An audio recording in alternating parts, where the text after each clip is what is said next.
But anyone who knows how a minister's office works knows that when there's hundreds of campuses across Australia, the minister is going to listen to the National Union. They're not going to listen to each individual campus because they don't have time.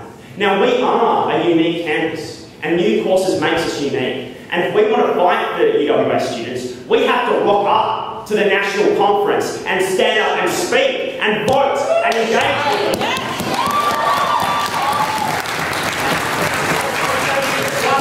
One last thing before my time runs out, and that is that I am sick and tired of people like Ben criticising the National Union and saying that it doesn't do anything, and then rocking up to National Union conference and sitting with the young Liberal students and making fun of the whole thing.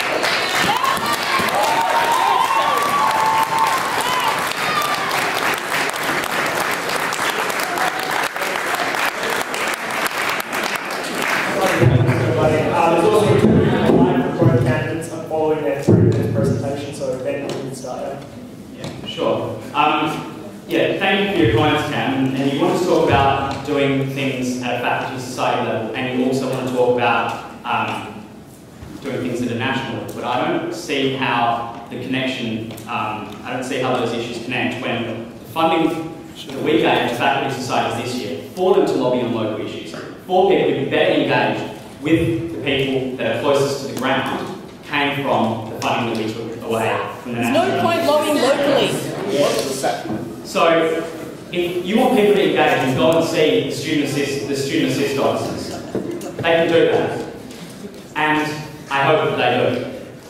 But talking about being part of the National Union again, when we have 2% of the votes at conference, you can't expect to achieve outcomes for UWA students through such a small proportion of the votes.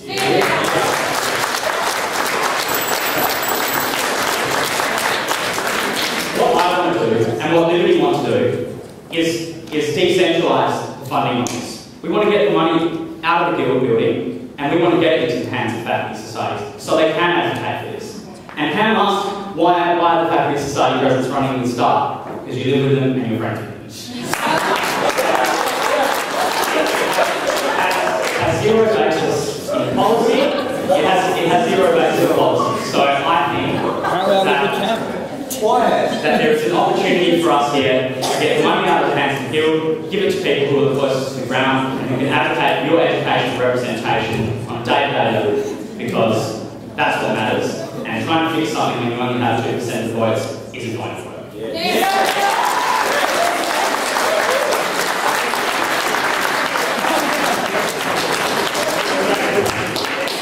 We're running out of time. We are now going to be dropping down to 2, 3, 1. You have your 2-minute presentation over. Just letting you guys know that in the future it'll be shorter. Sure. 2, 3, 1. That's right. Alright, 2 minutes. I'm going to say 3 things. The first is with FACSOC funding.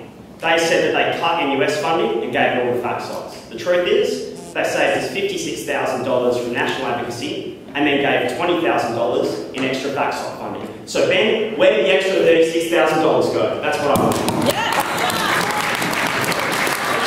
The second thing is that he said we have such a small percentage of votes at NUS. How can we possibly make a difference?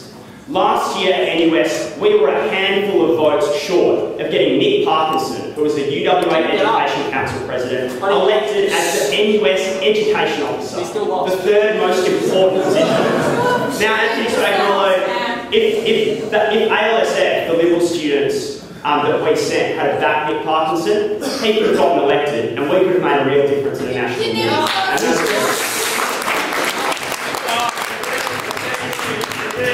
He said, my FACSOC claim isn't based on policy, it's because I live with them and friends with them. I'm not sure where that came from.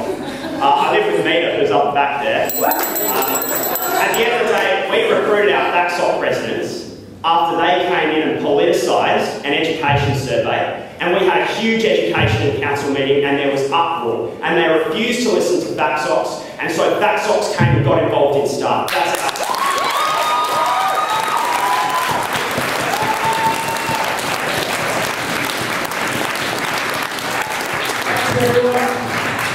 Okay, next question. What are the most significant challenges that students face as they transition to new courses, and what are you going to do about it? Yeah. Okay, I'll keep this super quick. There are three, I'm going to categorise them as three issues: old courses, new courses, and the new Bachelor of Philosophy. Old courses, the biggest issue is legacy courses. And as Blackstone President, I've worked really hard on this issue. Units are getting phased out, units are getting cancelled. And if students want to go on exchange or defer, or they fail a unit, they're put in a position where they might not be able to take the normal units that they deserve to under that course requirements. Now, we had a meeting with the Vice Chancellor this year, and I stood up at the end and said, what do you think about the transition? 2 years ago, you promised us that every student would be able to complete that course requirements in full, and faculties aren't delivering on that promise. And the VC said, I'm shocked that that's happening. I don't believe that should be happening. Now, my question to Ben is this year, why have we not taken the Vice Chancellor's position and filtered it down to each faculty? Why are we not lobbying to make sure that when our university executive has a pro-student position, that is implemented across the board? That's my question to Ben. Now, the second thing is the new course students. We've got a lot of issues with certainty, and this is a problem for everyone. What's going on? I think that there's a lack of communication, and students are worried about, can I go on exchange? What happens if I fail a unit? And there's mental health impacts to that. What we need to be doing is communicating to make sure new and old course students know what's going on. And when it comes to new courses, I'll bring up again that fighting to keep those positions 100% Commonwealth supported is the way to go. And I don't know where this claim that NUS doesn't support Commonwealth supported places is coming from. I don't know where it's coming from because it's not true. Finally, there's an issue with the Bachelor of Philosophy, and that's that they need to maintain an 80% average or they get kicked out of the Bachelor of Philosophy. That's a huge issue, and next year as School President, I will do something about it.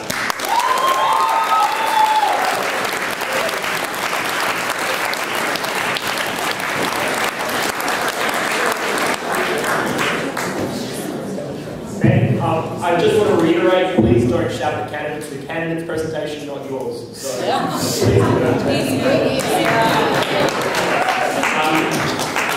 The transition to new courses is the most important issue that the Guild's been grappling with this year, and it's going to be the most important issue that we're grappling with over the next couple of years. It's the biggest change to the university curriculum in decades, and it impacts students in three ways: structural changes and student representation, impacts on legacy courses, in particular medicine, dentistry, law, engineering, and funding and equity for new postgraduate courses. So, structural change and student representation, these are four practical things that Liberty has done this year. In psychology, complementary units have restricted people in people's course choices. So, Kieran Clancy-Lowe, our Education Council President candidate and Science Union President this year, lobbied through the Science Board of Study to assist this. After discussing the issue with the Senior Deputy Vice Chancellor, we obtained principles for changes where they impact students. And we removed 2 complementary units to enable people to actually have double majors. In science, well, this is the largest faculty on campus, and through the merging of the agricultural and natural sciences and the life and physical sciences, it's creating a super faculty which will be roughly twice the size of the business school. With such large numbers, the Guild needs to ensure that these students have a voice if anything goes wrong with their course. So Kieran Clancy-Lowe and Naomi Elford have created a working party with presidents of all the education clubs in science to determine the best way that they can be involved in the decision-making and structure in the university and have an influence. In representation, through Education Council and Naomi's work, we've ensured that all students were represented by a faculty society, and new grants were created using the money we saved on our payment to the National Union of Students, specifically to those societies that would educate and advocate for their students in the transition to new courses. So the impacts of the transition impact on legacy courses. If you're a med student and you fail a barrier assessment, if you're a law student who takes a year off, if you're an engineering student who goes on exchange, you're going to be hit hard by these changes. So what we're doing is we're opening up postgraduate representation in the Guild structure. We have 3, Liberty's working hard to ensure that this isn't the case. We've drafted a legacy courses policy, and as Guild President, I will push this through our Academic Council to make sure that no student is disadvantaged. In regards to postgraduates, we have 3 postgraduates running with us who are very committed to ensuring there is an integration of postgraduate students into the guild structure. In Commonwealth supported places, Cam made the outrageous claim that NUS supports 100% funding for Commonwealth supported postgraduate coursework places. It is simply not true. NUS is an undergraduate organisation. They are not a postgraduate organisation. They advocate for HEX funding to be the national average, which is 30%.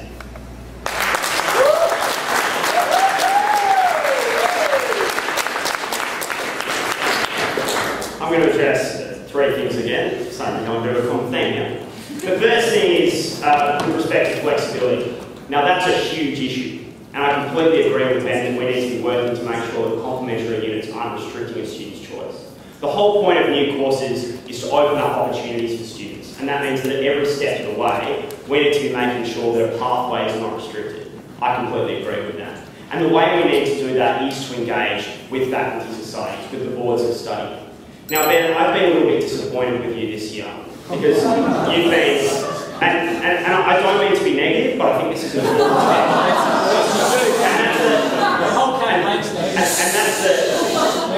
Ben, you've been a Board of Studies rep, and you've been invited to every Education Council meeting this year, and my understanding is that you've only attended 1. So what I'd like to know is, why haven't you been to more Education Council meetings? And why is it that you haven't been talking to faculty societies about complementary units? Why haven't you been engaging with these issues?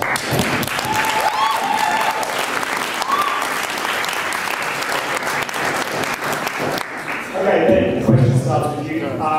What is your plan for catering if elected?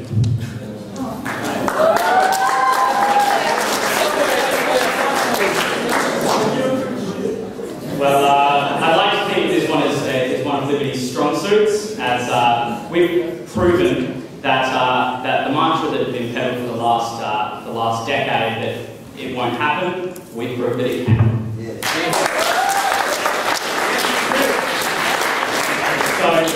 So we brought you Rocket through this year, and believe me, it was hard.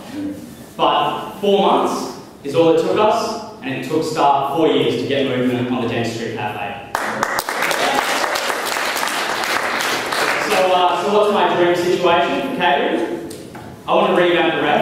I want to make it more like a food court. I want to revamp the entire thing, put 4 or 5 independent vendors in there, all competing for your business. Give you more choices and better options. Yes.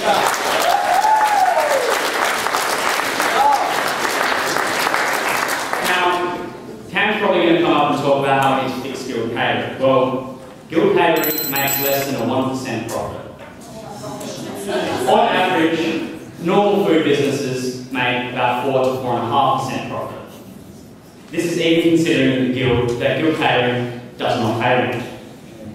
So, in terms of getting these things done quickly and talking perhaps about tender process, I don't think there's anything wrong with having preferred suppliers. We've commenced discussions with 10 outlets so far. We're going to speak to many more, but we're going to get the best deal for the students of this university and deliver them the food that they want to see. Yeah.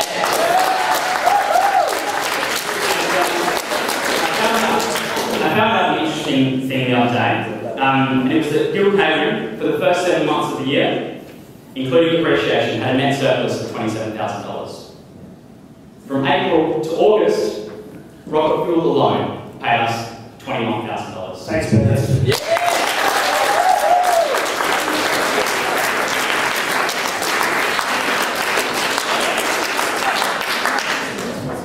I'd like to start by pointing out that the purpose of food on campus is not profit.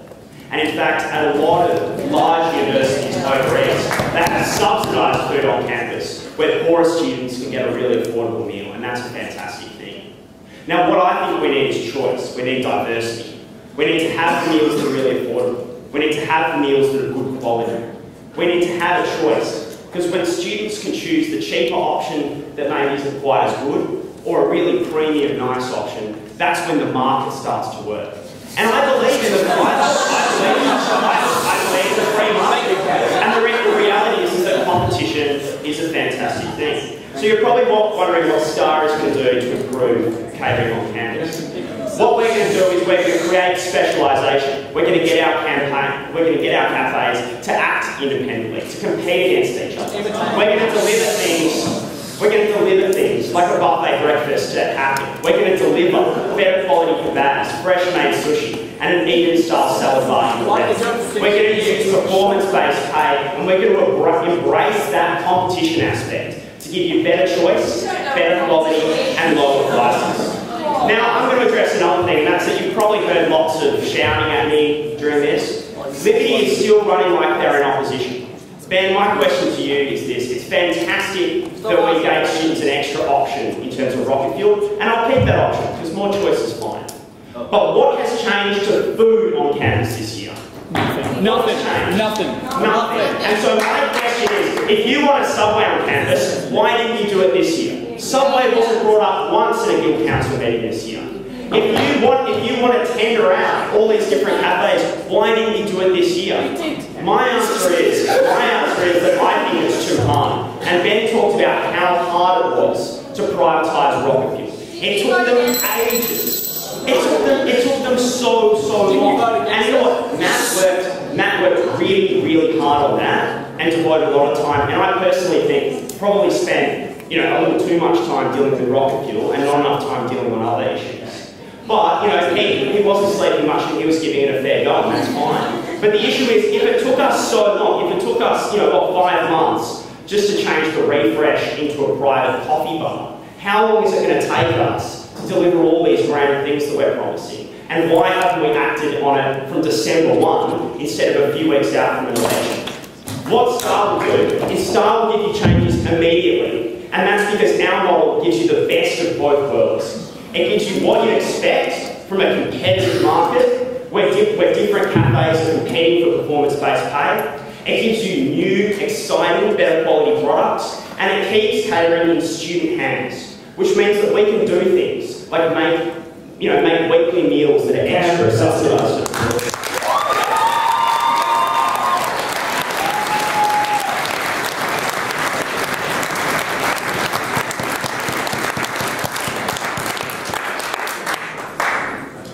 So Pam asked why more hasn't been done on food. But every time we had a vote in the field council, and Pam picked up many proxies along the way, he never once voted for. He never once voted in favour. He may have abstained, but he never once voted in favour of independent catering on campus. So this whole thing about creating internal competition, anyone who knows anything about economics knows that is completely ridiculous. That is like saying that cafes and McDonald's are owned by different entities. So I've worked with Guild Catering this year, and you know what? They've had their potential for improvement. You would think that this year, of all years, they'd try and lift their game, but as you know, they haven't. In March this year, Matt McKenzie and I gave a document to the managing director and the catering director with our plan for catering on campus.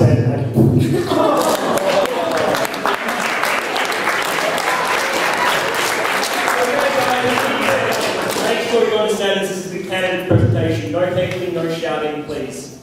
Okay, the next question, candidate speaking first. This is an amalgamation of 3 questions from the audience. Why has the student amenities fee increased? Where has this money gone? And this one was directed at Ben. How do you plan to axe the SSAF? And where did the figure of 89% student opposition to the SSAF come from? Where did that see? Yeah.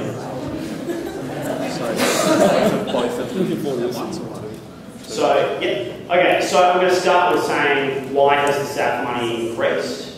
Now, my understanding is that was a decision by the university. The way SSAF works is basically every university has a decision. They can decide to either charge a fee to all students or not charge a fee at all. That's a big problem, and that's something I really want to push at a national level to reform. The Guild should be making these decisions. The Guild should be able to provide exemptions to students, ways out for students who are really struggling, or students who are maybe off in Port Hedland doing a medical grad. The second issue in terms of why it's increased, I understand that the university made a decision to increase the fee from $60 to $100. under legislation they can charge a fee anywhere up to, I think it's about $250 a semester. Now, I don't support increasing that fee. I actually think it's too high. And I think that the Guild should always make sure that if there is an increase in the fee, it should be a small increase and it should be brought in slowly. Jumping up the fee from $60 to $100, I think was a mistake. And you'll probably come back and say Star Wars Guild at the time. I don't care what Star was doing 3 or 4 years ago. My name's Cameron Barnes and I'm the Guild president.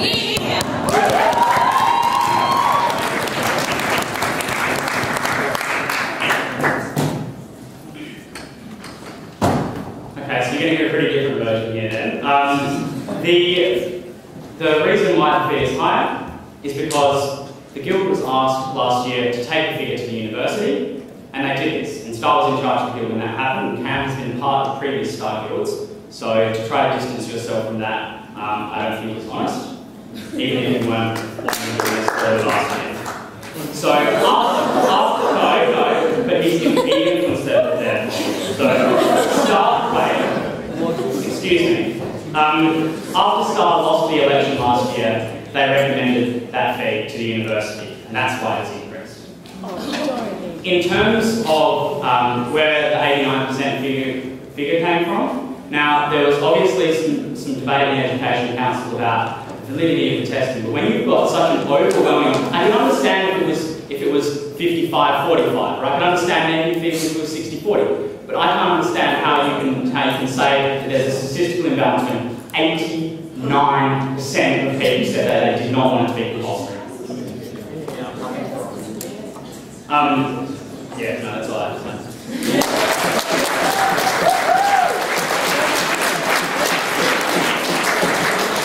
I'm going to address one thing, and that's the Education Council meeting, which Ben just referred to.